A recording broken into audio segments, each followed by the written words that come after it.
Vamos a dar inicio a nuestra jornada de este taller sobre Metridium Senile, organizado por la Universidad Austral de Chile, el IFOC, la Universidad de San Sebastián y el Terpescar y Sindicato de Pescadores de Caremapu. En el contexto del proyecto FIPA 2021-36, que busca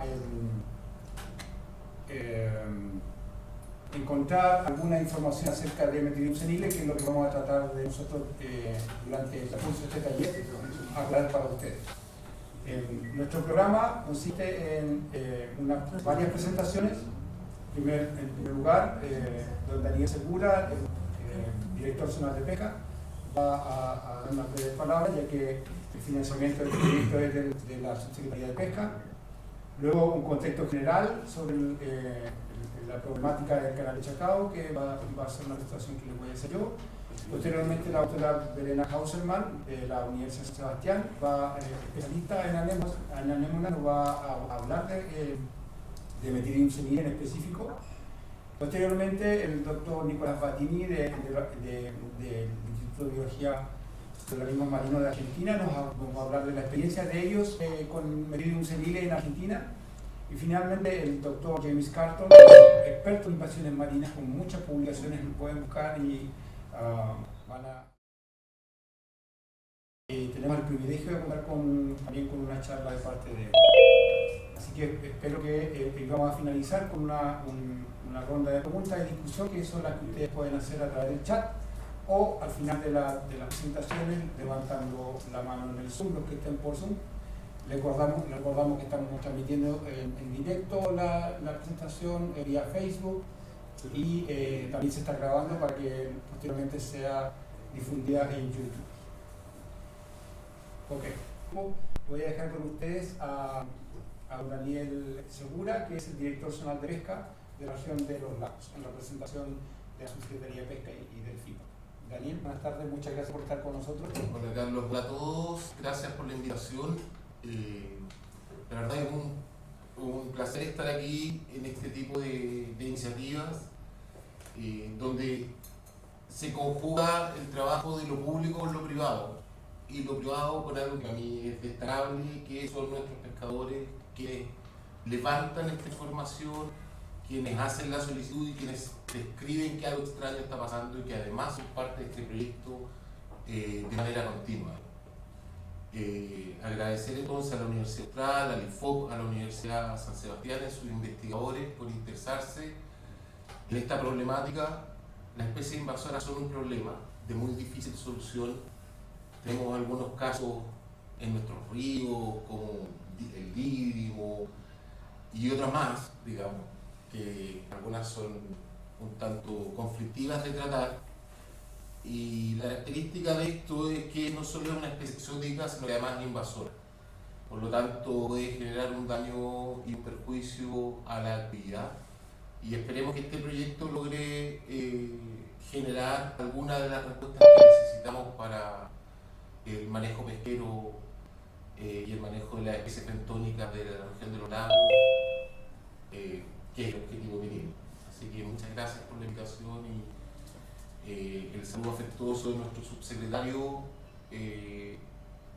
para todos ustedes. Así que muchas gracias. Espero que sea una jornada exitosa. Gracias, Daniel. Esto se origina en una demanda de los pescadores artesanales y bueno, empezamos a aumentar el conocimiento y afortunadamente tenemos expertos en la región de los lagos y bueno, ese experto en esta especie de anémona tenía contactos a nivel internacional, por lo tanto no nos costó mucho hacer un equipo de más de 15 o 20 personas y con nuestros socios, los pescadores, yo creo que sumamos unos 20 o 30 sin ningún problema en el equipo de trabajo. Entonces, como contexto, voy a tratar de ser breve porque el plato de fondo sin duda son nuestros expertos. Les voy a hablar específicamente de lo que gatilla esta reacción de la Subsecretaría de Pesca y el apoyo específicamente a Caremapu, en la comuna de Maullín, y también una exploración que estamos haciendo en Ancud y en Queche. Solo como una muy breve introducción, yo les voy a contar que Meridium senile es una anémona, ¿sí? Es una anémona nidaria anthozoa, y esto es solo lo único que yo les voy a contar de Meridium senile, porque luego viene la presentación de Beni. Son agresivos colonizadores tardíos y desplazan a colonizadores primarios, son cazadores, se alimentan de presas de hasta 5 a 2 milímetros de diámetro relativo a su diámetro, que son prácticamente mucho del zooplancton que vemos nosotros en la columna de agua. Y bueno, soportan un amplio rango de salinidad y temperatura, por lo tanto, en nuestras aguas, en las aguas del mar interior desde Puerto Montt hasta Magallanes, e incluso ya la visualizamos en la costa de los ríos, es un hábitat muy apropiado para ellos. Además, son conocidas por causar daño al tocarlas, sobre todo para los buzos. En esta diapositiva pueden ver los círculos rojos en la fotografía, alguna Meridium destacado, ¿cierto?, al lado de lisos y otras anémonas. Solo como cronología para contarles cómo llegamos a este proyecto, básicamente, es, en primer lugar, los buzos manicadores de Carelmapu fundamentalmente alertan sobre la presencia de una especie mucilaginosa en conchas de picoroco, y se le envía un informe a la Municipalidad de Maullín. La Municipalidad de Maullín pide apoyo al IFOP, y el IFOP evacúa un primer informe identificando a una anémona, y posteriormente en un muestreo también de un monitoreo del IFOP se puede detectar que una amplia cobertura de una especie de anémona. Nosotros enviamos la imagen a la doctora Verena Hauserman y ella nos confirma que es Meridium senile. De ahí en adelante se desatan una serie de reuniones en las que fundamentalmente participan pescadores, también lideradas por el INFOP, a través de la representación de Leonardo Guzmán, lo que nos permitió llegar a todas las esferas de la acción. Y finalmente en junio la Supesca decide presentar un proyecto a FIPA para al menos tratar de ir hacia el manejo de esta especie que ocupaba una gran extensión en el canal de Chacao, de acuerdo a lo que nos informaron los pescadores de Carelmapu. En agosto del 2021 ya se confirma de manera genética, con metodología genética de manera preliminar, la presencia de Meridium senile, y en octubre de 2021 se licita el proyecto de parte del FIPA, y el 2022 en junio se firma el contrato. Es decir, estamos recién partiendo con este proyecto. Este es el estudio, el nombre del estudio, el FIPA 2021-36, estudio de la ecología, gestión y manejo de la anémona de mar del género Meridium, en la localidad de Maullín, Carelmapu, la región de los lagos. Se extiende, el título nos da cuenta de todo, se extiende a Kemchi y a Ancud, y ahí está el objetivo general.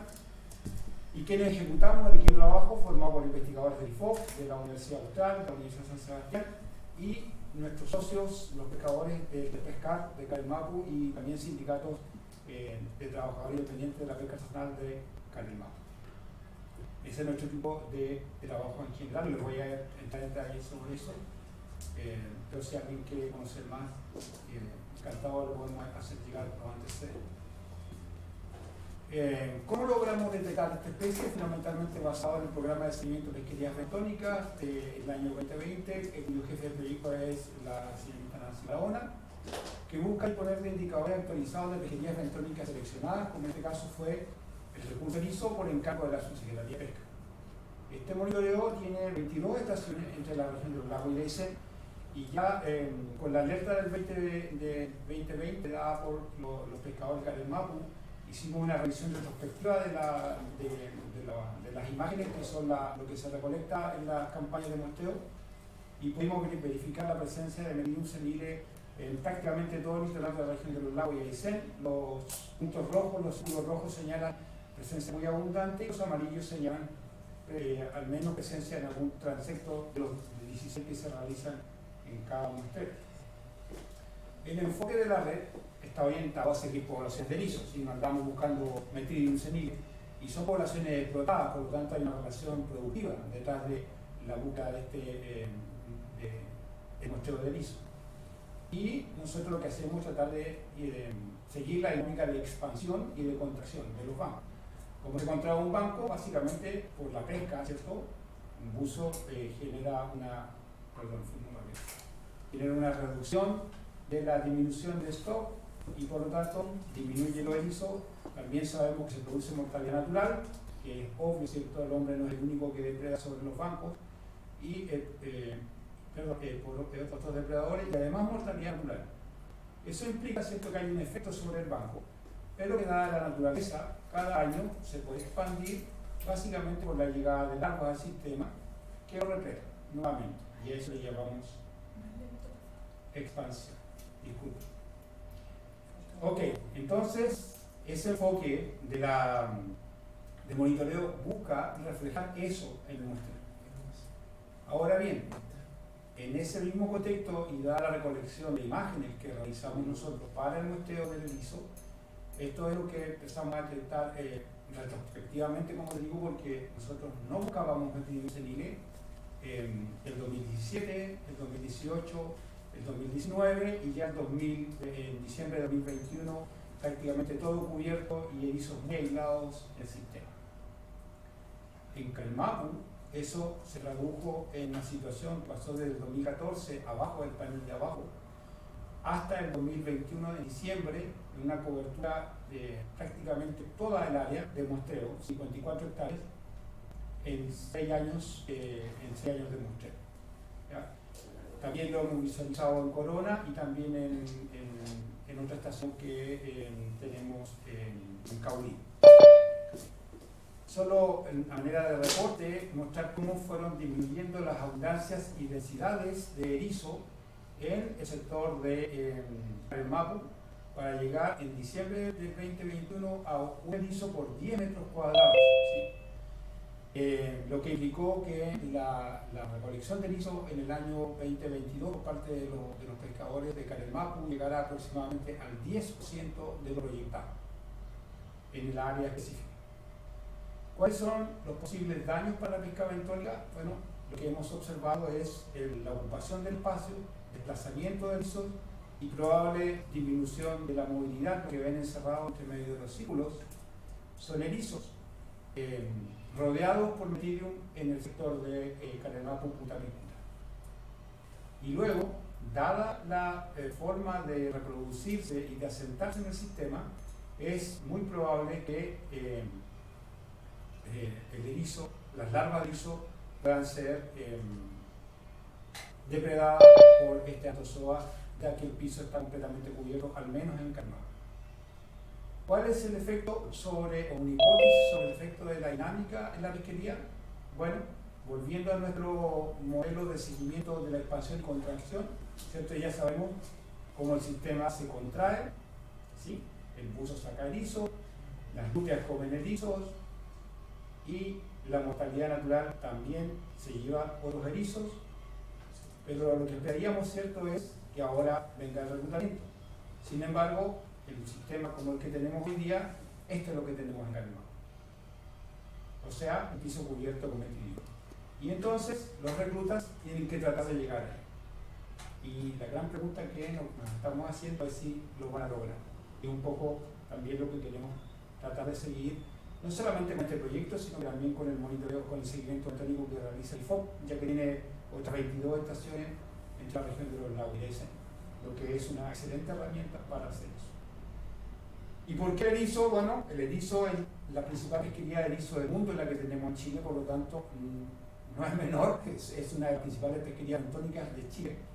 Y como les digo, la principal pesquería bentónica del mundo. En rojo se ven los desembarques de Chile, son más del 50% a nivel mundial, y los otros colores representan a los otros países, que si ven cómo se han ido atenuando algunos colores, como el gris, que es Japón en su tiempo, en los años 70, y el azul, en los 90 Estados Unidos, y han tenido una tendencia hacia la disminución. Nosotros esperamos no seguir esos mismos pasos.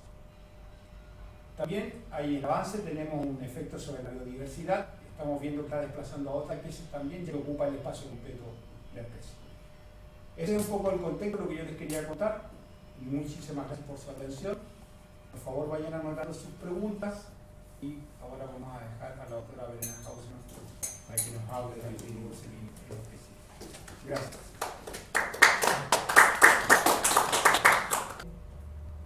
Okay. Así ahora conectado? Sí. Okay. Muchas gracias por la invitación.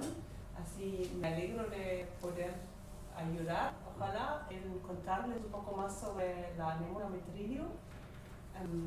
Es una de las anémonas que hemos encontrado en la costa de Chile y pertenece al filo Cnidarius, que es el filo en el cual encontramos también las medusas, los corales, que tienen todas sus células miocistos que queman la piel. Algunos son más fuertes que otros, la metridium entre los que más afecta la piel del humano. Y esos son los grupos que pertenecen al filo Cnidarius. Y el grupo en el cual encontramos las anémonas, también los corales, los anthozoa. Se llaman animales flor porque parecen como flor. Los demás tienen todos como estadios de medusa, mientras los anthozoa, como estos anémonas y corales, viven siempre adheridos a la roca o al sustrato. Tenemos dos subgrupos en los anthozoa. Tenemos los que tienen un múltiple de 6 de tentáculos y los que tienen 8. Por eso se llaman hexacoralia y octocoralia. Y las anémonas tienen un múltiple de 6. Y son aquí, los hexacoralia son como estos 6 grupos y uno de estos grupos son las anémonas propiamente tal y el otro son las anémonas de joya, que son un grupo paralelo que también existen en Chile. Las anémonas tienen como 1200 especies en el mundo y habitan del intermareal hasta el mar profundo y en muchas áreas hasta dominan el hábitat. Así son especies bien importantes en el ecosistema. Hay de todos los tamaños, hasta 1 metro de diámetro, hay pero también chiquititos que casi no se ve y se encuentran en todos los colores. Así en realidad son animales muy lindos. Pero bueno, de repente también si no están ahí donde pertenecen, lo que nos pasa con el metridium, estamos en problemas.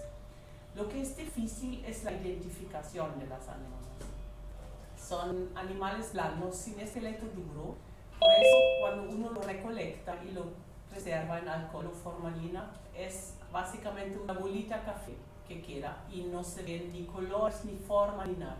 Así la identificación es bien un desafío grande. Hay que ver, en identificación de anémonas se ven dos cosas. Primero, la forma y el tamaño de los músculos, que se hace con histología, así en la imagen se ve que se hace cortes longitudinales, transversales, y se ve el tamaño y el tipo de musculatura. Además con eso se ve la morfología general, se cuentan números de tentáculos, de mesenterios, y todo lo que se puede ver bajo la lupa. Y además uno tiene que examinar todos los tejidos y ver qué tipo de miocistos tienen, porque se distinguen por tipo y por tamaño. Y así uno hace como una estadística de contar por lo menos 40 células por tejido de cada tipo y se puede de esa forma ayudar a ver cuál especie, por ejemplo, adentro de un cierto género. Estos miocistos ayudan para identificar al nivel de especie.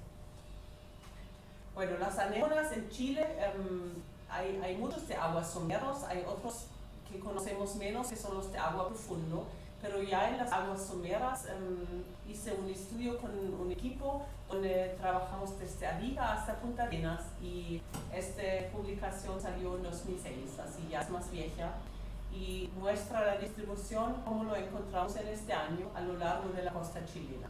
En este tiempo todavía no tuvimos tanta información de la Patagonia porque es muy difícil de acceder, pero se nota claramente que hay otras especies que empiezan a aparecer al sur de Puerto Montt. El hábitat es bien diferente que los que encontramos en la costa expuesta. Y aquí el círculo rojo es donde en este tiempo encontramos metridium, que fue solamente en la Patagonia central, como alrededor de Puerto Edén, un poco al norte, un poco al sur de Puerto Edén. La información hoy en día es diferente. Si vamos ahí, esas son todas las fotos de metridium en la Patagonia. Y bueno, recién sacamos una publicación también describiendo cómo se estaba cambiando la distribución de metridium desde el año 2005, donde por primera vez lo hemos visto hasta hoy día. Y bueno, la especie tiene varias características para su identificación que ya uno puede ver en el hábitat. Si uno conoce bien las especies que viven ahí, se puede distinguir sin tener que reservarlo, sin que uno tiene que hacer estudio genético, pero eso requiere cierta experiencia. Por ejemplo, el Metridium presenta dos zonas en la columna. Se ve bien en esta foto, la zona arriba es más delgada, más fina. Hay como un collar y la parte de abajo es un poco más resistente, más dura. Así, esas dos zonas son muy típicos y la diferencia en la otra anémona, que igual tiene el disco oral lobulada como la Metridium, que es la Antoloba lobata, Antoloba. Y el Metridium forma estos lóbulos solamente en especies grandes, eso es el problema. Una especie muy chiquitita todavía no tiene lóbulos. Así eso ayuda cuando vemos un animal grande. En el pequeño uno puede ver si se encuentra la diferenciación de la columna. Después, lo que es típico para el Metridium es que se reproduce de forma asexual y puede formar clones, pueden sacarse como chiquititos trozos de la columna o del discopedio, quedan en la roca cuando el Metridium, por ejemplo, se desplaza, y este trocito muy pequeño de tejido crece una anémona completa. Eso ya nos muestra que es imposible erradicarlo por sacarlo, porque nunca se puede sacar el último trocito del tejido y va a crecer de nuevo. Lo que es también típico cuando se contrae completo y ya no se ven tentáculos. Esa foto, por ejemplo, es encima de un metílido, ahí como también se transportan. Y eso es algo que también hemos visto, que bueno, la forma como se pueden difundir es o con adultos que pueden flotar en el agua o por individuos, por ejemplo, en las líneas de metílidos. De esta forma se pueden transportar de un fiordo, por ejemplo, a otro, o también se transportan en agua de balastre, así por barcos. A lo mejor eso es la forma como llegaron al hemisferio sur en primera línea. Bueno, y este Metridium hasta ahora no tenemos comprobante que hace reproducción sexual en Chile. A lo mejor son todos clones de los individuos que llegaron. Eso es algo que queremos intentar de ver por este proyecto, de hacer estudios también si encontramos especies con reproducción sexual. Esas son fotos de la header. Esta presentación incluye también como slides como de la Heather Glon, quien es una científica quien en su doctorado estudió específicamente el Metridium senile y muchas preguntas asociadas. Así ella es la experta en justo esta especie y nos apoyó mucho con información. Y ella pudo también describir que la morfología del Metridium se distingue, depende si, por ejemplo, está en áreas muy expuestas, en el agua muy somero, o si está en áreas más profundas donde hay solamente corriente, pero quizás no tantas olas. Así la forma como crecen está variando. Bueno, el Metridium vive en aguas del intermareal hasta más de 100 metros, hasta se describió de 250, y más que nada se conoce de comunidades de fauna también en áreas donde ya el agua no es como tan claro, también mucho en muelles, probablemente también en puertos. Soporta una temperatura desde menos de 0 grados hasta los 20 grados y en muy cortas circunstancias también hasta 24. Eso nos muestra que tiene todavía mucho área para expandirse. Igual la salinidad. Soporta salinidades desde más o menos 15 hasta casi los 38. Así nos muestra que igual por salinidad no hay áreas donde no se sienta bien. Solamente las capas superficiales de los fiordos donde la salinidad es menor de 15, y eso también podemos comprobar que en las capas, en los fiordos interiores, en las capas superficiales no hemos encontrado Metridium, solamente cuando la salinidad ya es un poco mayor. Pero igual en otros lugares, en San Diego, por ejemplo, se encuentra lo contrario, que donde había Metridium antes crecieron muy bien. Ahora, por las temperaturas que se suben por el cambio climático, lo más probable es que están desapareciendo en San Diego. Pero las temperaturas en el agua aquí no son tan altas que nos va a tocar eso. Bueno, eso es la distribución mundial de Metridium, que lo vemos que está súper común en América del Norte, en las dos costas, y en Europa también. Y en el hemisferio sur apareció en Chile, Argentina y Sudáfrica. También aquí, como son las áreas donde se describieron varias otras especies, pero la Heather eliminó ya varios de estos y ahora quedan el Metridium senile, el Metridium farcime, que es un Metridium muy gigante, y el Metridium exile. Bueno, esta imagen es de la Patagonia Central, donde ya estaba común el Metridium cuando estuve por primera vez ahí en 2005. Y ven como donde está rojo es ya muy común, en amarillo era presente y en verde todavía no estaba. Y vemos que ahí probablemente ya llegó bastante antes, porque ya era bien común en 2005. Estaba aumentando algo hacia 2012, pero tampoco vimos cambios como tan fuertes, como lo vemos más al norte o más al sur en la Patagonia. Eso, por ejemplo, es la foto donde encontramos el primer individuo de Metridium en el canal Chacao en 2015. Y ustedes ya han visto, hoy ve más o menos así. Así en estos 6 años había mucho cambio. Eso es el primer individuo que hemos visto en una vaca de reclutamiento en el Fiord Comau, al sur de Ornopiren, y hoy ve así. Así ahí pasó lo mismo que pasó en Mauyini, en el canal Chacao, que el Metridium ahora cubre todo. En la Patagonia Norte lo hemos visto una vez en 2011 en el canal Darwin, pero después, hasta 2015, no ha aparecido, y ahí se puede ver que igual en el canal Chacao como en el Fiord Comau estaba empezando en 2015 y se empezó muy de a poco, pero desde 2007 ya parece que ya llegó a un nivel bien importante de abundancia, y ahora en 2021 es todavía peor. Esto, por ejemplo, me mandó un amigo, un pescador del Fiord Comau, quien me dijo que me llegaron estos chorritos y llegaron con Metridium.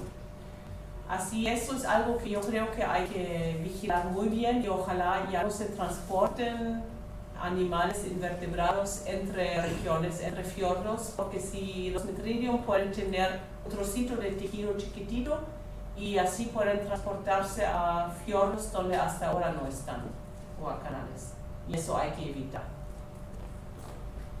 Bueno, en la Patagonia Sur, la especie parece tener más problemas en distribuirse, porque lo encontramos, aunque lo encontramos por primera vez en 2015, claramente no aumentó tanto en abundancia.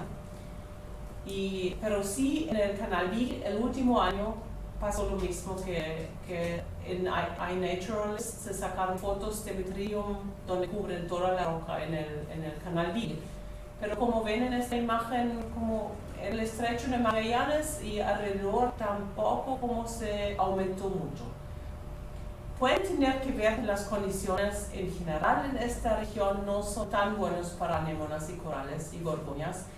Vemos muy pocas especies y todavía menos individuos en esta región. Cuando uno bucea aquí en la Patagonia Norte, en una inmersión tú ves miles de individuos de anémonas, corales, gorgonias. Buceando en el estrecho de Magallanes, puede ser que durante una inmersión se ve ni uno. Así, las condiciones generales parecen ser menos aptas para esos tipos de animales, y por eso quizás igual cuesta más al Metridium.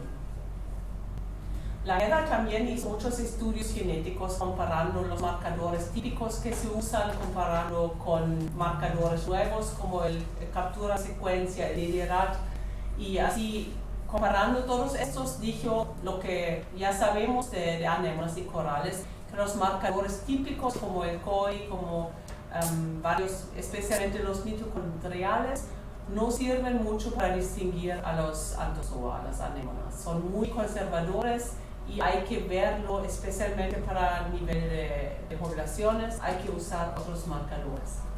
Así ella comparó todos estos y al final dijo que lo que le sirvió más es la captura de secuencia, le sirvió para separar las poblaciones, y eso es algo que queremos hacer también para ver el origen de la población de la Patagonia Norte y Patagonia Sur.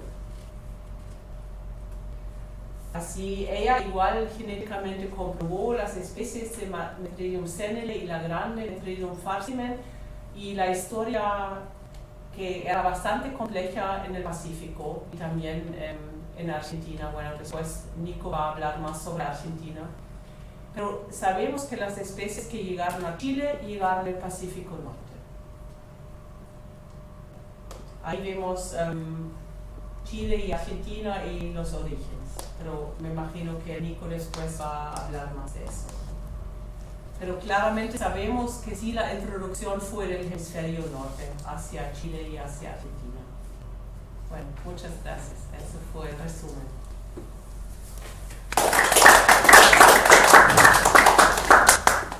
Muchas gracias, Breni. Ella no nos escucha.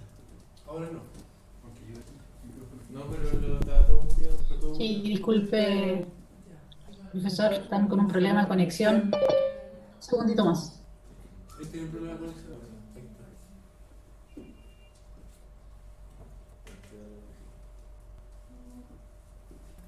¿Él tiene problema de conexión? Ahí está.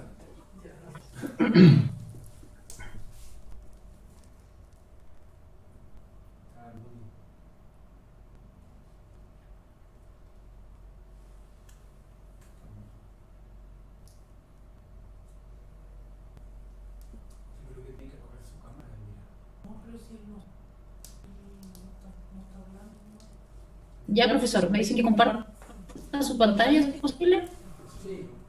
Yo comparto. Sí.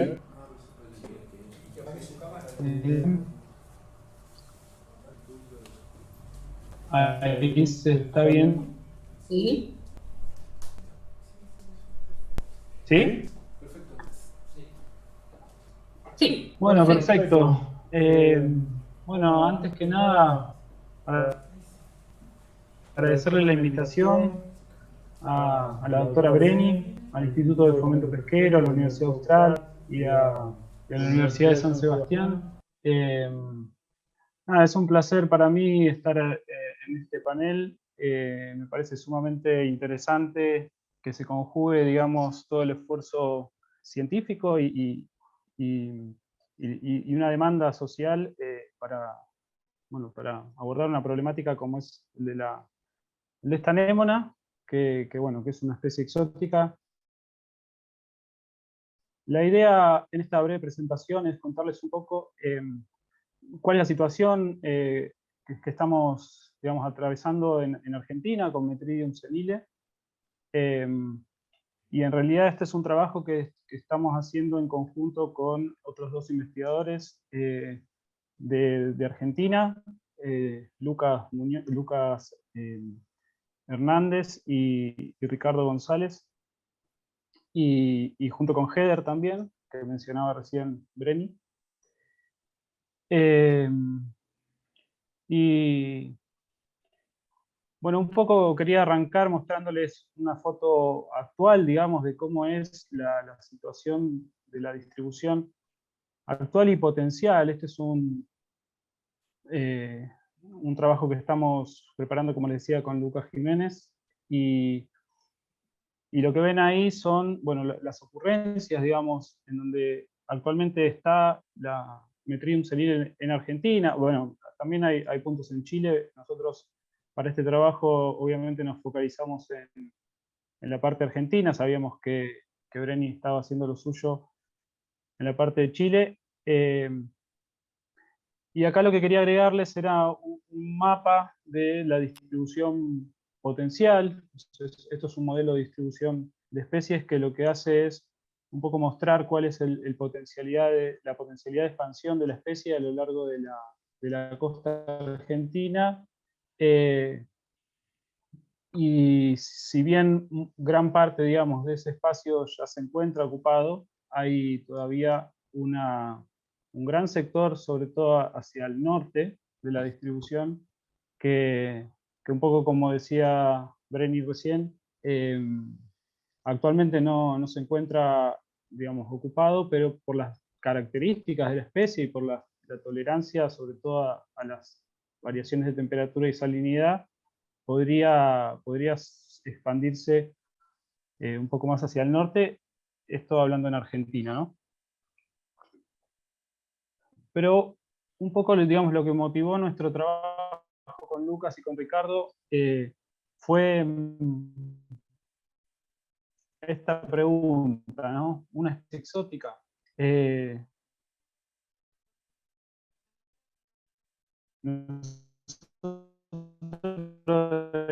Lo que es invasiones, a usted en la zona donde está el foco, digamos, del problema actualmente, es que, digamos, una de las críticas más obvias para terminar especies exóticas que es un área donde no existía. Y se asumió una especie nativa, o por lo menos, digamos, nadie se preguntó si era una especie exótica ni en ese momento ni en las décadas posteriores, hasta hace unos años, hasta hace 2 o 3 años, básicamente a raíz del trabajo de Heder, que bueno, que digamos la propone como una especie exótica en las Islas Malvinas, y en ese sentido empezamos nosotros a tratar de hacer un raconto, digamos,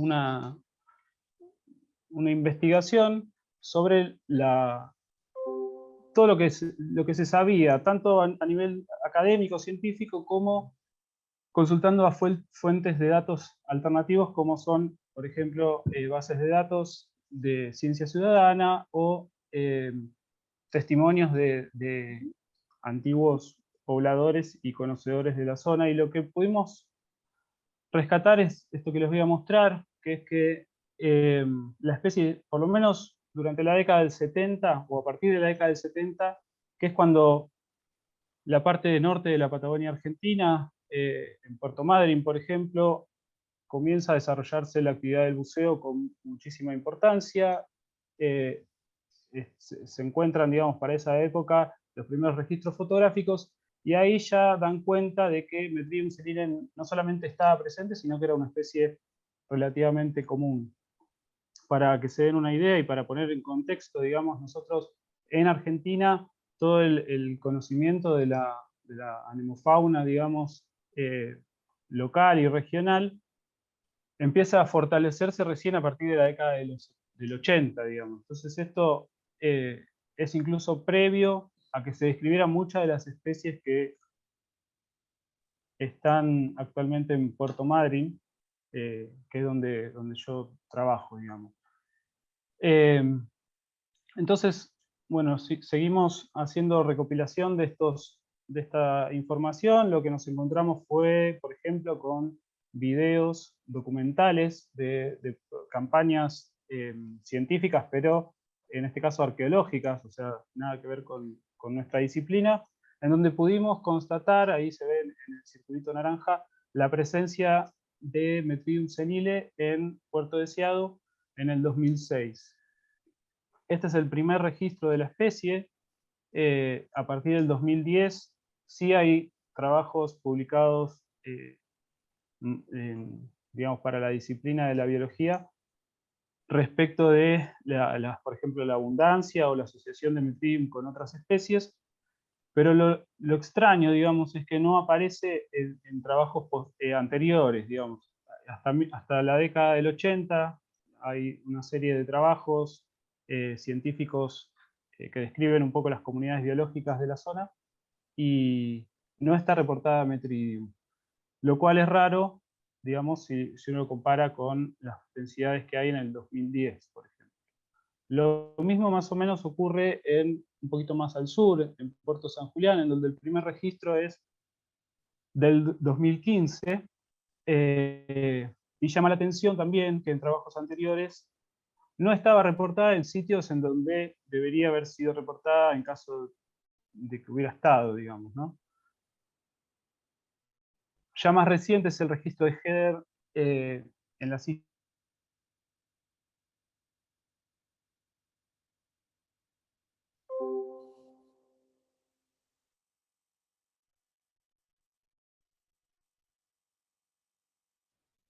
Que ahí, pero que no es muy anterior, porque sí es una área muy estada a lo largo del, sobre todo del principio de los 2000, y no se encuentra reportada la especie.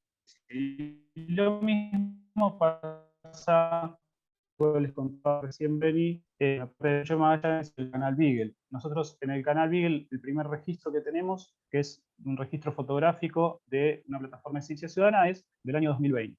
Entonces, bueno, un poco haciendo como un resumen de todas estas detecciones, lo que vemos es un patrón consistente en la expansión de esta especie desde el norte hacia el sur. Ahora, ¿en qué momento se introdujo? Esto que les decía de que está hace tanto tiempo, digamos, hace por lo menos más de 50 años, en que, digamos, eso provocó que el imaginario colectivo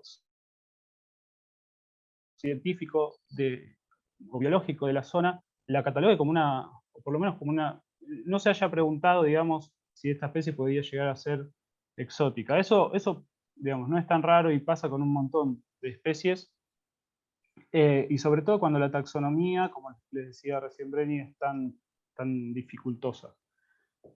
Entonces lo que nosotros hicimos, además de hacer este raconto, fue investigar registros de especies similares a Metridium,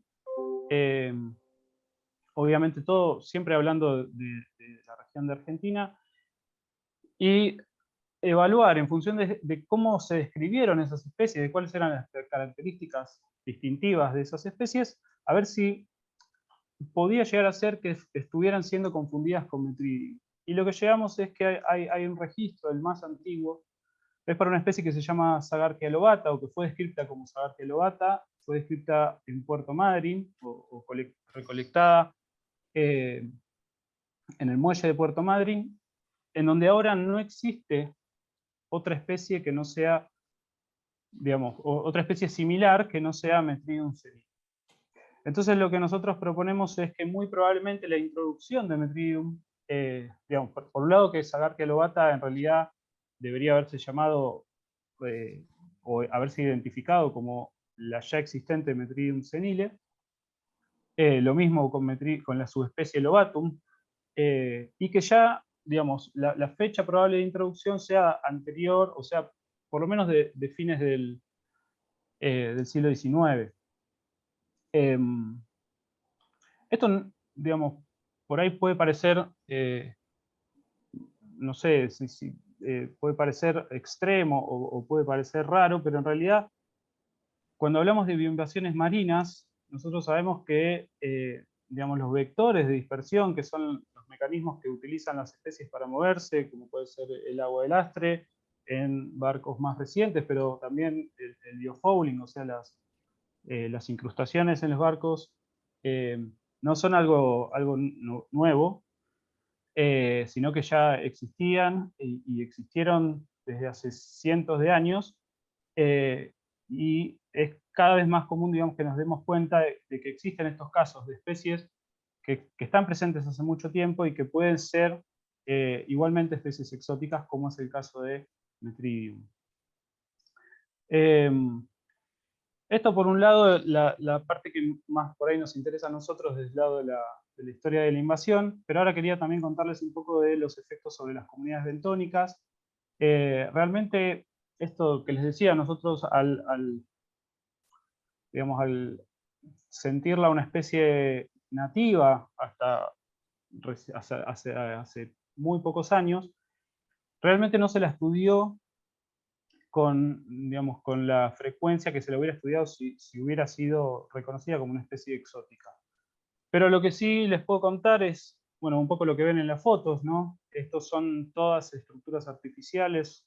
Por un lado tenemos pilotes de muelle, naufragios o barcos hundidos, y lo que se ve claramente es que son uno de los elementos predominantes de estos ecosistemas. De hecho, este es un trabajo que se hizo en la localidad de Puerto San Julián.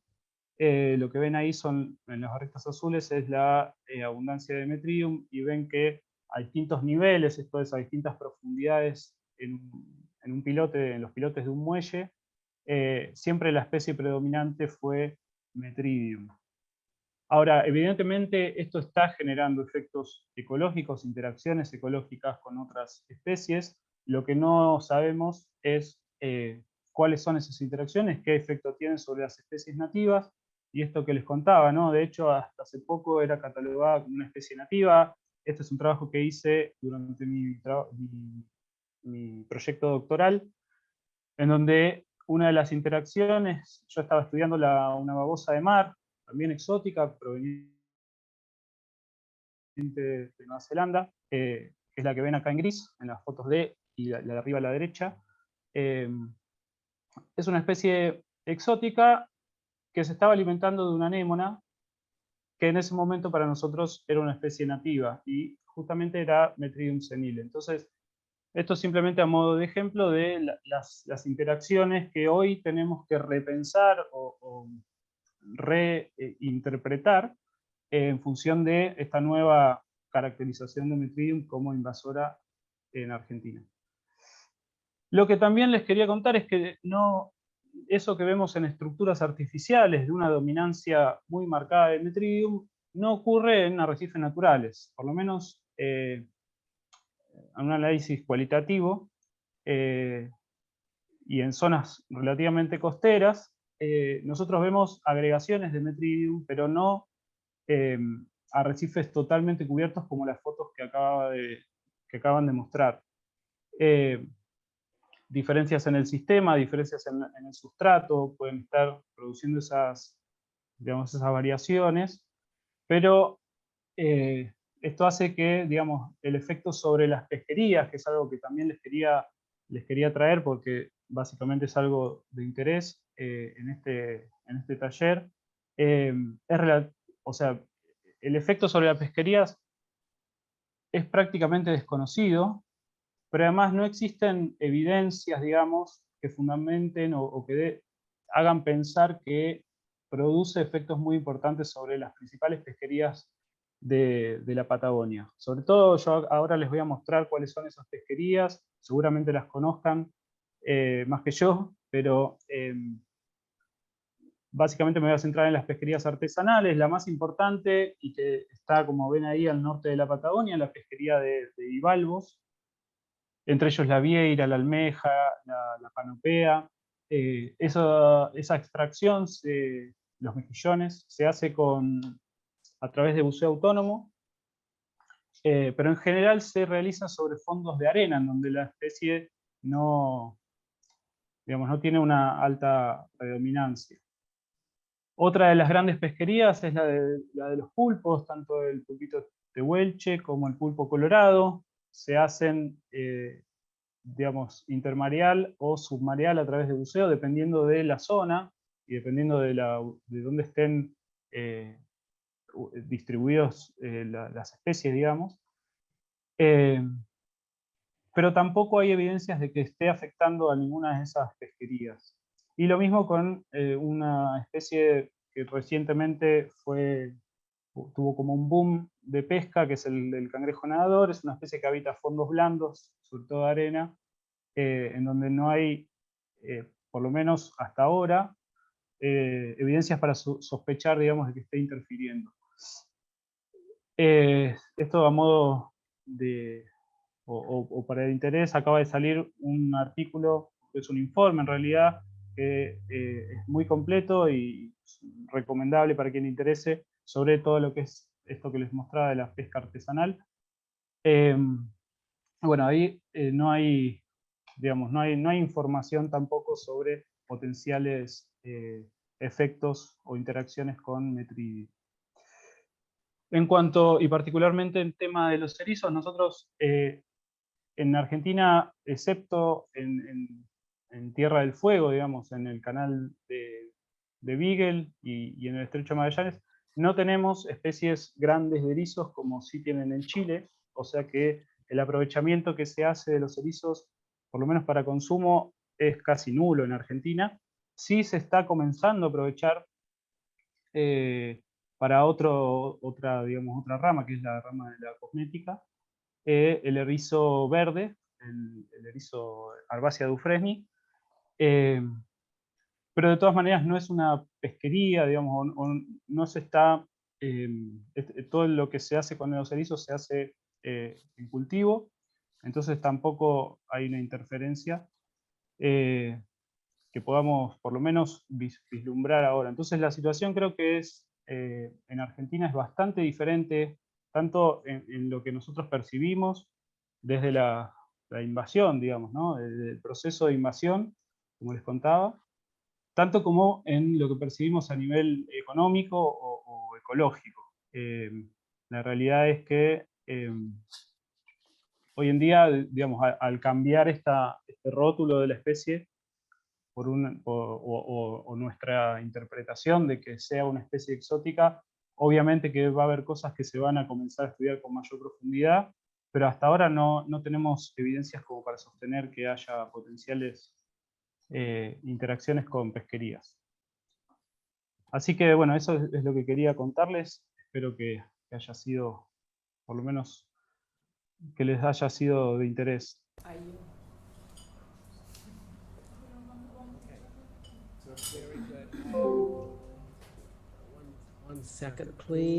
Deme un momento.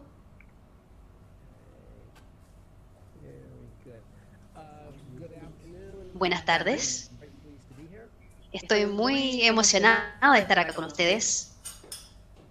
Me está saliendo eco al tener la voz en la sala.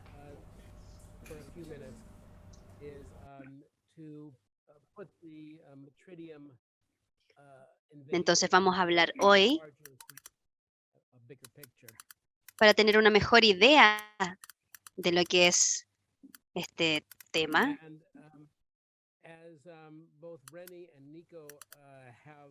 Como dijeron los presentadores anteriores, es un tanto fácil pasar y no poder ver esto, y no es tan obvio. Entonces hay bastantes razones por lo que esto ocurre. Está la resolución histórica,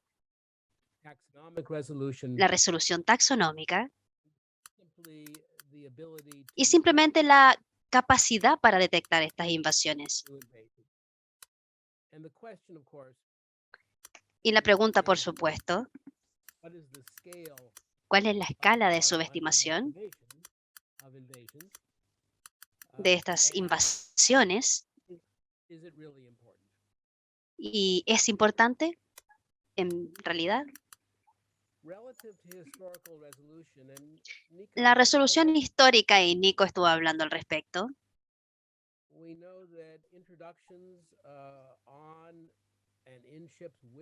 sabemos que han habido introducciones en barcos, con barcos, y comenzó hace como 500 años, en el 1500. Y los primeros estudios biológicos comenzaron en el siglo XIX. Y los estudios de las bioinvasiones marinas comenzaron en el siglo XX.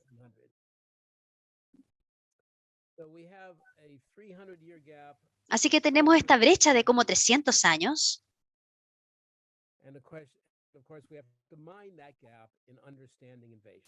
Y obviamente tenemos que tener en cuenta esta brecha y poder entender. De otra forma, de mencionarlo de otra manera, al menos 400 años de introducciones antes de que nos diéramos cuenta de que hubo una invasión. Y vamos a hablar sobre por qué esto es importante.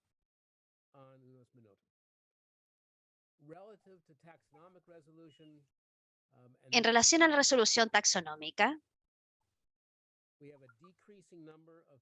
tenemos una disminución del número de taxónomos en el mundo, que son las personas que pueden, los científicos que pueden identificar las especies. Y esto se conoce como impedimento taxonómico.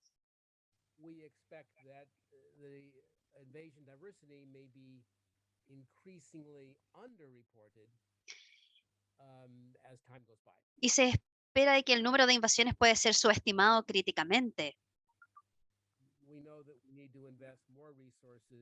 Sabemos que tenemos que invertir más recursos para poder tener taxónomos más capacitados y que tengan trabajo.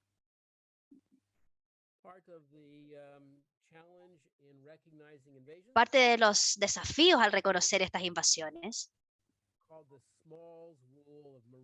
se llama la regla de los pequeños de la biografía marina.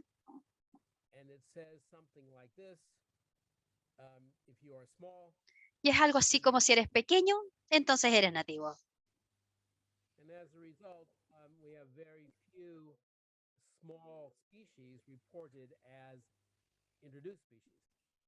Y como resultado tenemos algunas especies que son pequeñas, que son informadas como que fueran especies introducidas.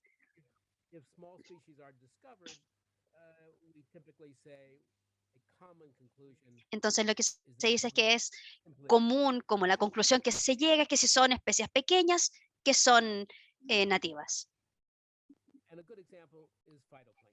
Y obviamente un buen ejemplo es el fitoplancton.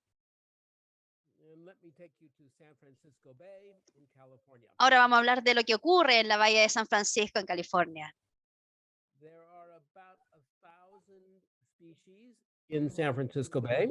En la bahía de San Francisco hay como 1000 especies. Y es una de las bahías más invadidas del mundo. Y hay como 300 especies que no son nativas.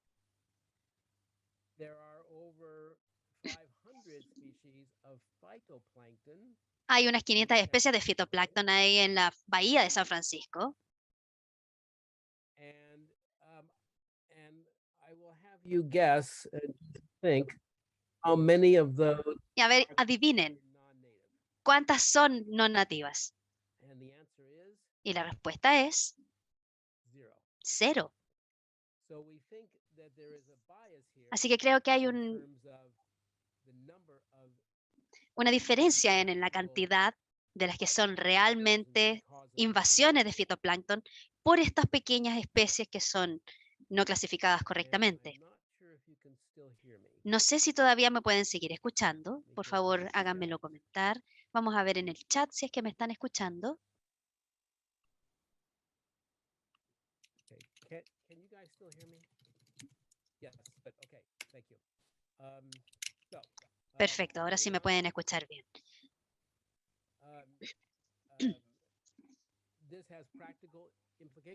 Esto tiene implicaciones prácticas. Hay muchos afloramientos de algas que son nocivas, afloramientos de fitoplancton que son toxicos y comenzaron a ser más comunes en los años 70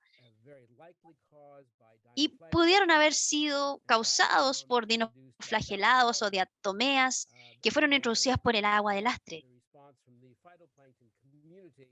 Y la respuesta de la comunidad de fitoplancton es que estas eran especies nativas que pasaron por distintos afloramientos, y una posibilidad es que hubiéramos avanzado a nivel mundial, global, el agua de lastra durante muchas décadas.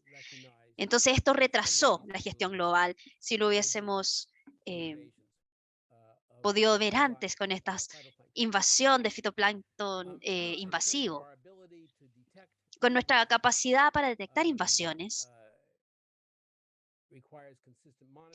esto necesita un monitoreo constante, un apoyo muy fuerte taxonómico, y creemos nuevamente que podría ser el tema de otra presentación, claro, porque hay muchas áreas que también están estudiadas, pero también que les falta más apoyo sobre esto de las nuevas invasiones. ¿Cuál es la posible escala de la subestimación de las invasiones? Podemos ver, por ejemplo, el caso de Sudáfrica, de las islas de Hawái y las Islas Galápagos. Estas son las especies, la cantidad de especies que pensamos que no eran nativas, que eran introducidas, y después, antes de un programa de investigación dedicado a tratar de estudiar en realidad estas invasiones, una vez que comenzó y después del programa que se pasó en Sudáfrica, se supo que había más de 100 especies que no eran nativas, en Hawái había más de 300, y en la isla Galápagos eran más de 50. Entonces, en Sudáfrica, con estas 15 invasiones, ellos habían tenido como conclusión que eran inmunes a las invasiones en Sudáfrica, pero no era el caso. Podemos distinguir las especies nativas de las introducidas. Generalmente sí se puede porque hay evidencia bien establecida, que podemos ver con registro fósil,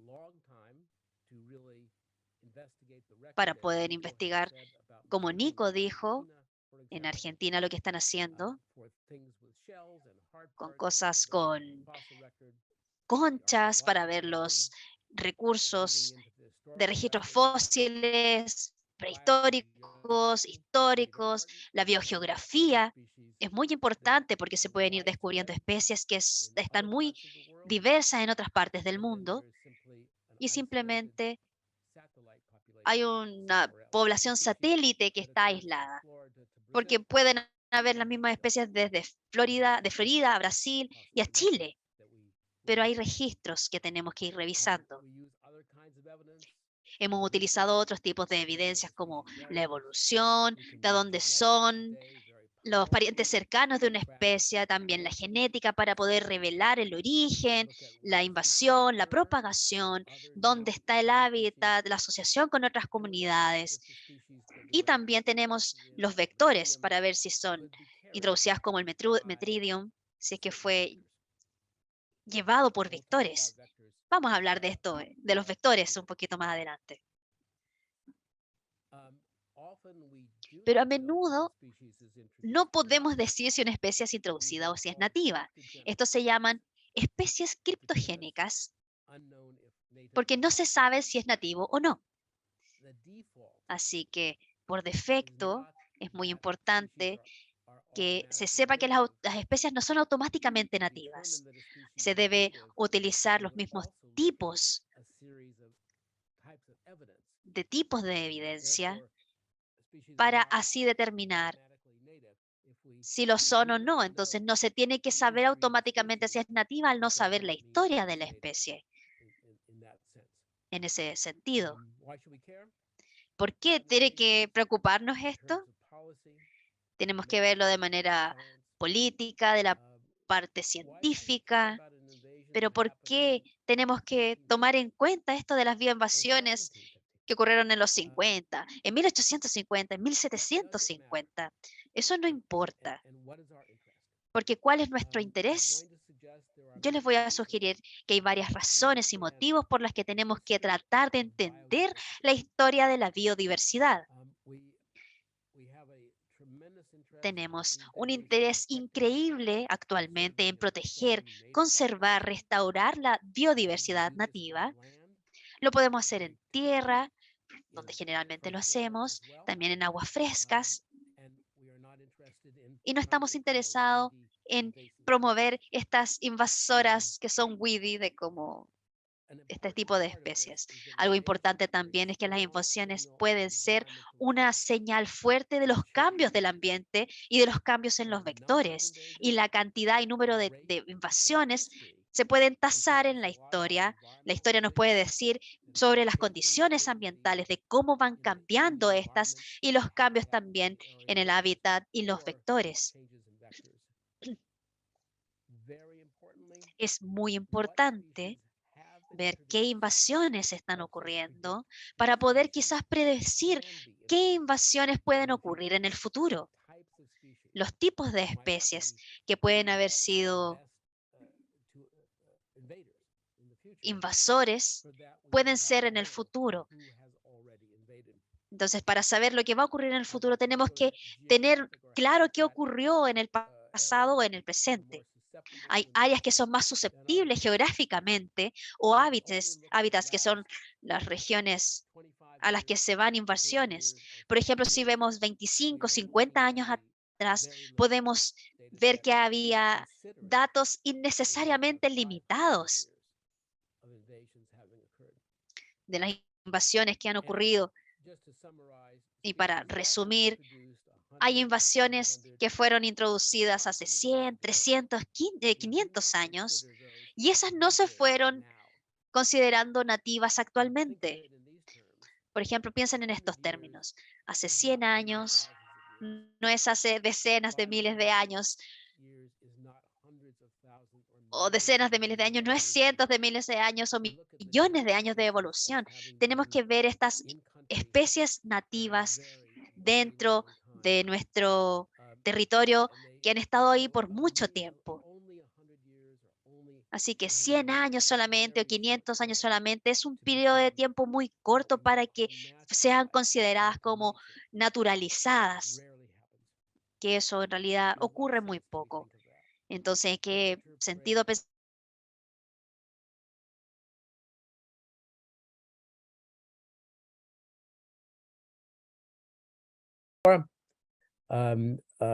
Which occurs from Canada to Argentina, along much of the west coast of South America. It forms these vast meadows and monocultures. And it was long thought to be native. Y se pensó por mucho tiempo que era nativo de Argentina, de América del Sur, pero cuando comenzamos a informarnos con estos registros, podemos ver que había una historia de expansión hacia América del Sur y que no había evidencia en las primeras cuentas españolas desde el siglo XVIII. Así que se tenía que estudiar con mucho cuidado.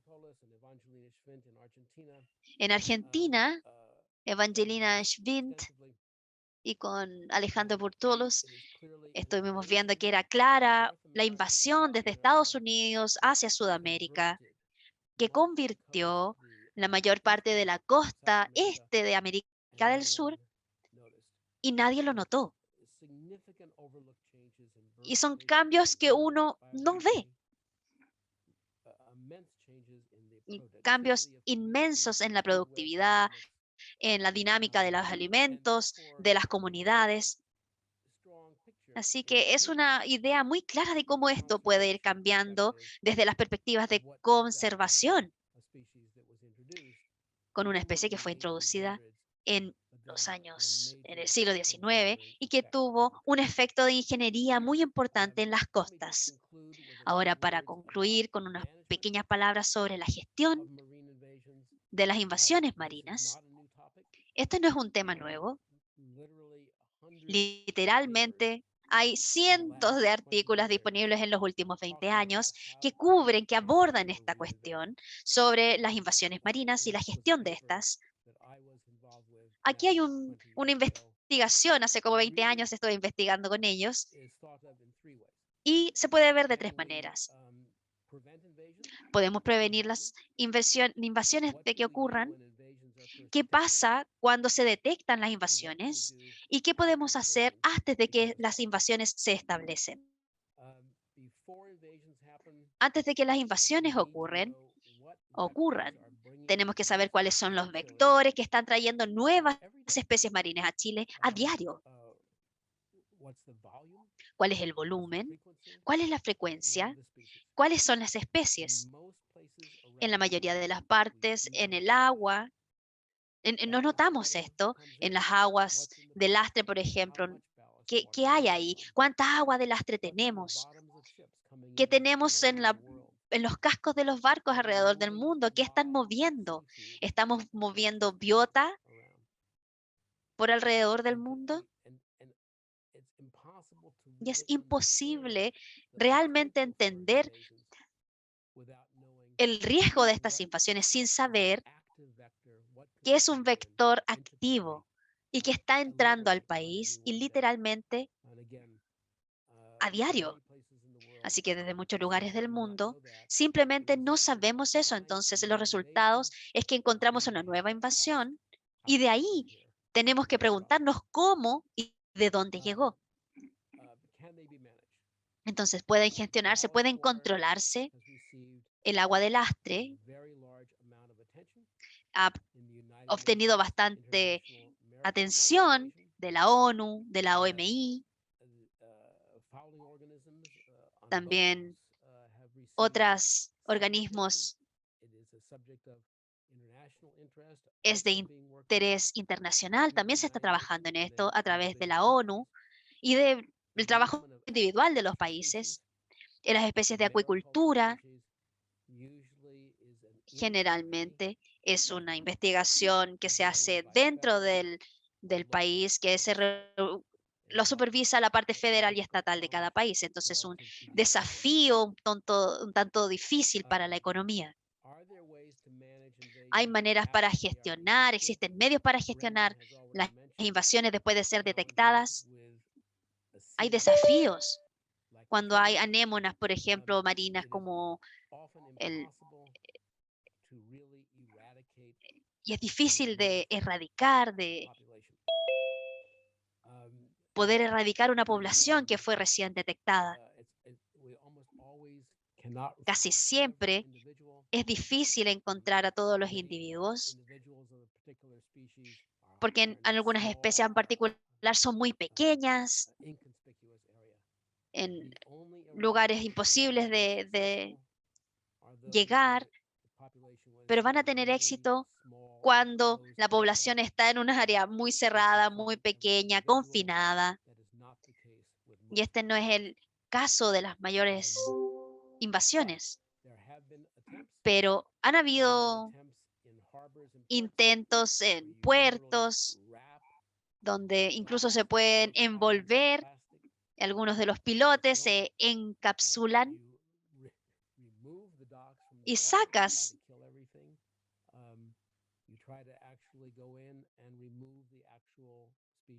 la especie una a una. Se ha tratado una y otra vez, casi sin éxito. Pero la gente cree que se tiene que tratar, seguir intentando para ver si se puede hacer esta eliminación física, pero generalmente la población vuelve.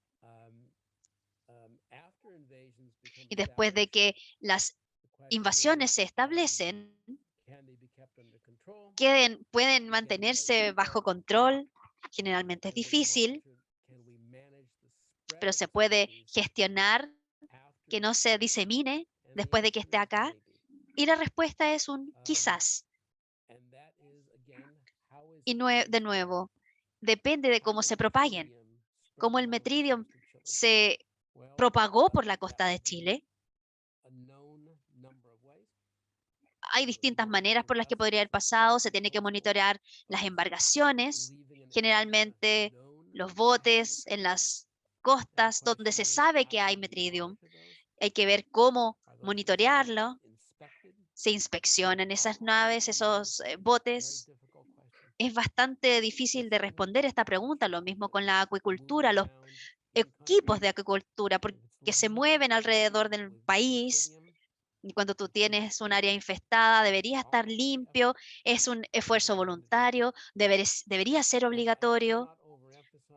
Y no puedo decir lo importante, dejar de decir lo importante que es la participación del público, los científicos ciudadanos, en poder monitorear, ser vigilantes, hacer un mapeo del invasor, porque sigue siendo cada vez más importante.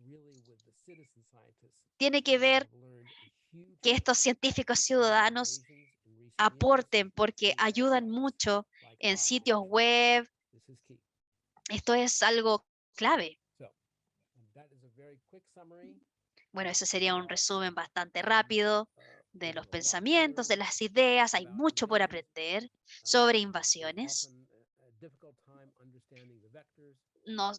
Es difícil entender los vectores que están involucrados. Y para la mayoría de las invasiones sabemos muy poco sobre el impacto real.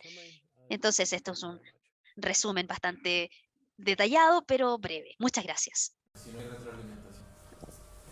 Ya, acá tenemos la primera. Alejandro Barrientos comenta, ¿se escucha bien? Si me pueden hacer con la manito. Yes. Perfecto. En Argentina, ¿han implementado alguna medida de mitigación o control del metridium? Sabe, yo creo que la puede contestar aquí el profesor Nicolás Batini. Sí, gracias.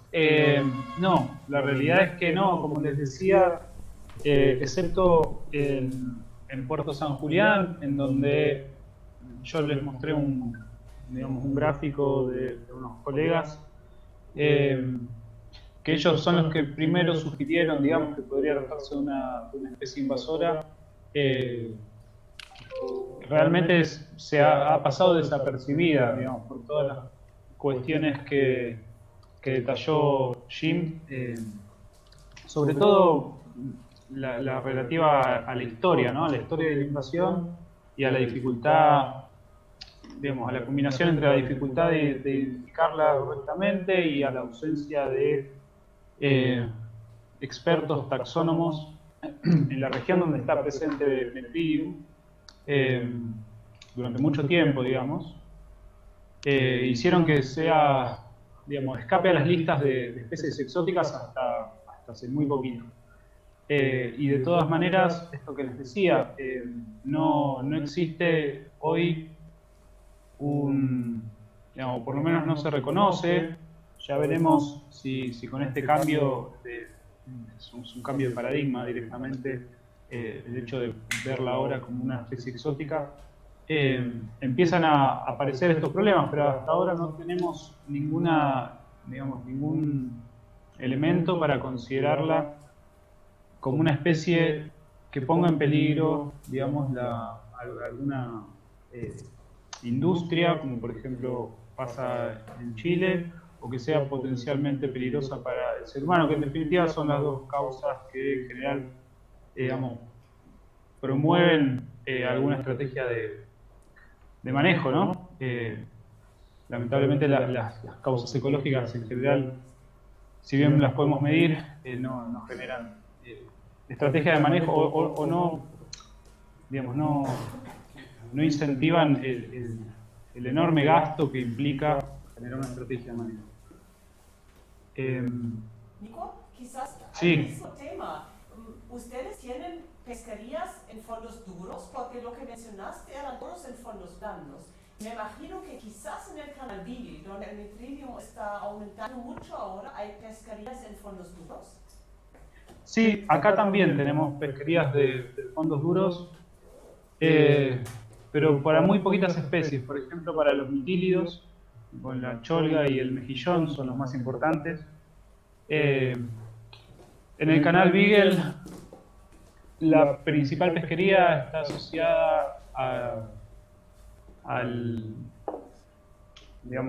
cangrejo, ¿cómo se llama? Bueno, digamos, es una pesca que se hace con trampas.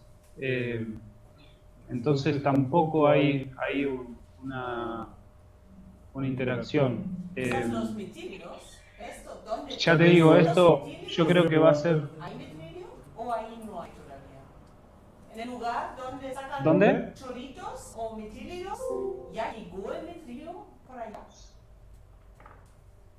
Sí, está establecido, digamos, porque eso es toda la parte norte de Patagonia y está establecida. Lo que les mostraba respecto de los arrecifes naturales, como le decimos nosotros, a estos ambientes, digamos, por lo que yo tengo visto en campo, hay una consistencia entre los mitílidos y la metridium, en donde el metridium es muy poco abundante, digamos. Esto es un análisis cualitativo, ¿no? Lo que sí me imagino que puede llegar a interferir, por ejemplo, es los cultivos de mejillón, donde se hace a través de líneas. Lo que yo me aventuro, digamos, a decir, y esto de vuelta, sin tener elementos contundentes digamos, o evidencias firmes de los pescadores. Primero, que hay muy pocas zonas de cultivo de mejillón, la mayoría son experimentales. Y segundo, que está, digamos, hay otras especies exóticas, como las ascidias, que sí digamos, generan cierto impacto y que se establecen o colonizarían antes que Metridium. Entonces, las estrategias están más enfocadas sobre esas especies que sobre Metridium. Lo que, la verdad que, digamos, podría llegar a también interferir sobre las pesquerías de arrastre, que ya son pesquerías industriales. Son especies, digamos, el Metridium, como bien dijeron, digamos, puede estar incluso hasta 200 o 300 metros de profundidad. Realmente no tenemos un dato, no existe, digamos, un dato sobre cuál es digamos, el costo que le implica una pesquería de arrastre, que puede ser de langostino, de merluza, las más importantes de Argentina.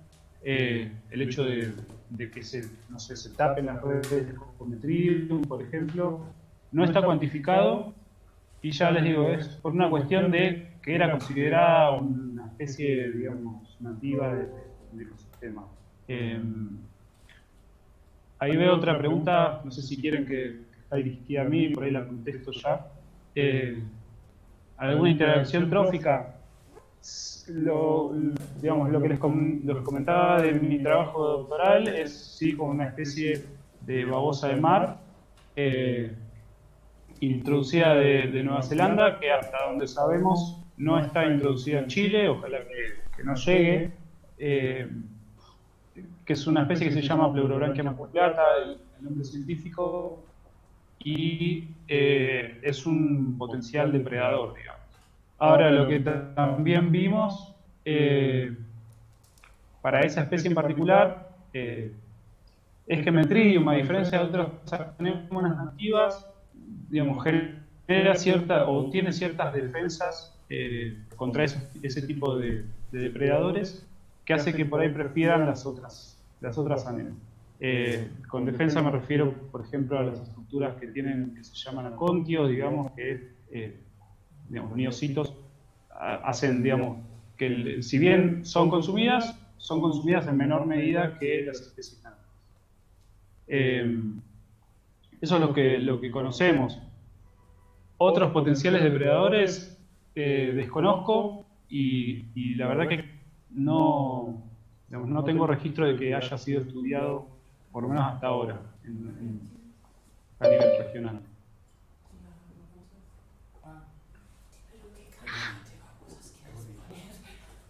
No sé si se entendió o si contesté. Sí, perfecto. Macarena Herrera de IFOP también agrega, pero nativa de Argentina, alguna tortuga respecto de lo comentado recién.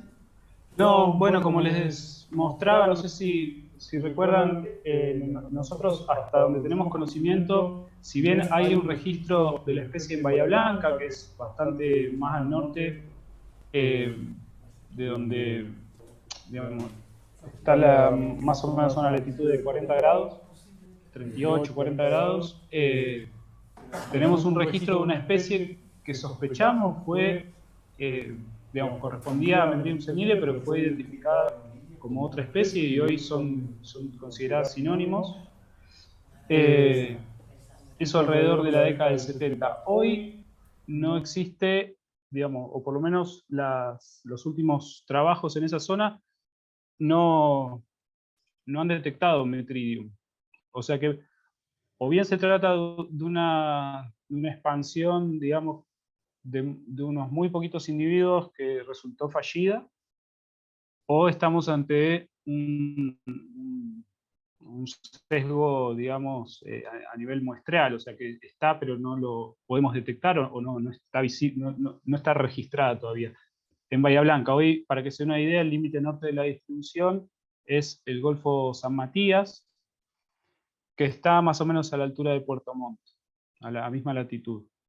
Las tortugas llegan hasta, ese sería el límite sur, o sea que casi que no coexisten tortugas con anémonas por ahora. O eso es lo que sabemos, digamos. Y respecto a otras especies, lo que les decía, yo no tengo conocimiento de que exista, digamos, ese reporte de interacción con otros depredadores nativos. Perfecto, muchas gracias. ¿Alguna otra pregunta, comentario, sugerencia, por favor, que nos la hagan llegar al chat?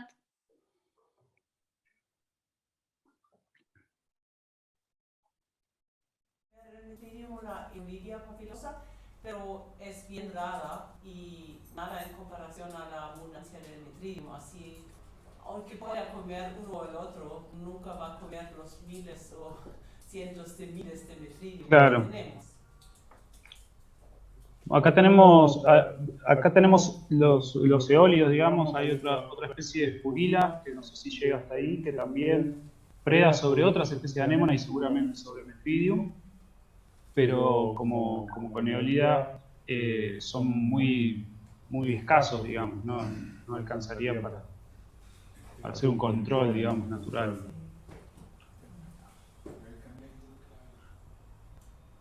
Lo mismo ocurre con la especie exótica. Nosotros vemos que esa especie exótica es sumamente abundante en áreas en donde Metridium también lo es. Sabemos que la depreda y aún así la abundancia de Metridium no se vio afectada. O por lo menos eso es lo que nosotros digamos, vimos a lo largo de los últimos 10 años, más o menos. Así que yo, digamos, por lo que sé, no habría ningún depredador especialista que pueda llegar a ser considerado una especie como para controlarlo. Perfecto. Desde Carelmapu nos preguntan, ¿existirá alguna información que esta especie desaparezca de forma natural? Desde el Terpescar de Carelmapu, que es el terminal pesquero. No sé quién puede responder a esta pregunta que nos están haciendo llegar desde la localidad de Carelmapu. Bueno, hay una publicación que describe que en un cierto área restringido en el mar norte de Alemania desapareció una población de Metridium. Pero yo creo que no es comparable con la cantidad de especímenes que tenemos en la Patagonia ni la abundancia. Pero hay un caso en el cual se describió que una población desapareció de nuevo.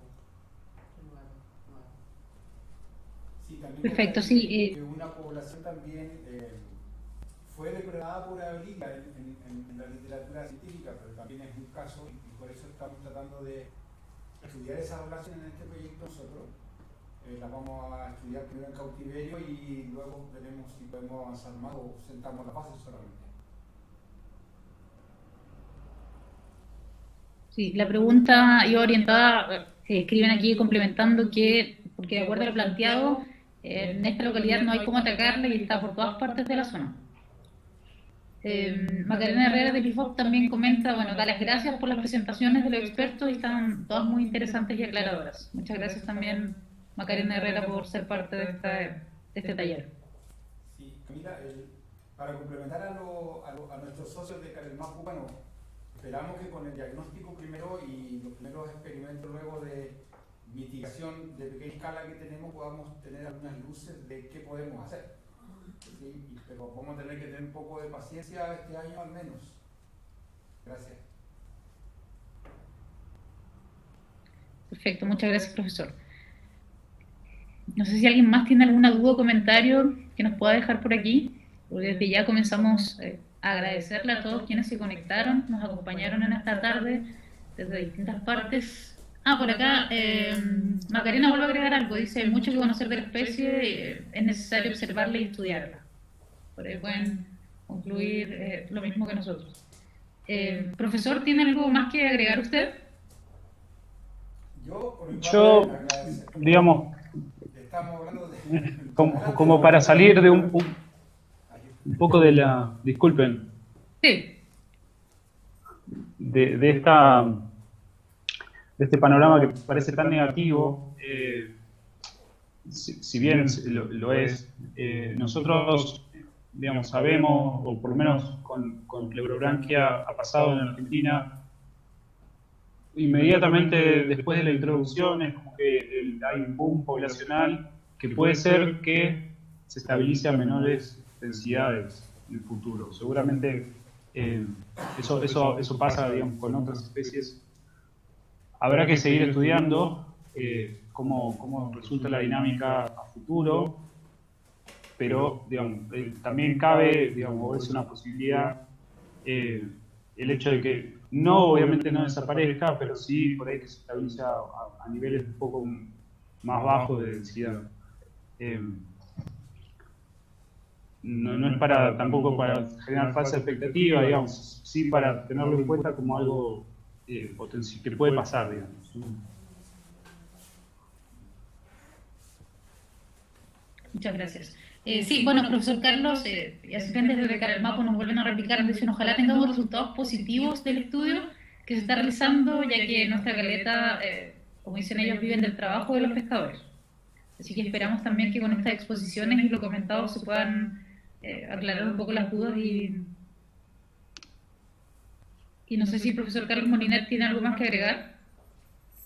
No, yo por mi parte agradecer a todos quienes estuvieron con nosotros hoy día. Y bueno, los vamos a tratar de mantener lo más informado posible. Con la gente de Carelmapo estamos en contacto directo. Tenemos pendiente un trabajo más directo de Nancut y Kemchi, así que vamos a visitarlos también por esos lugares.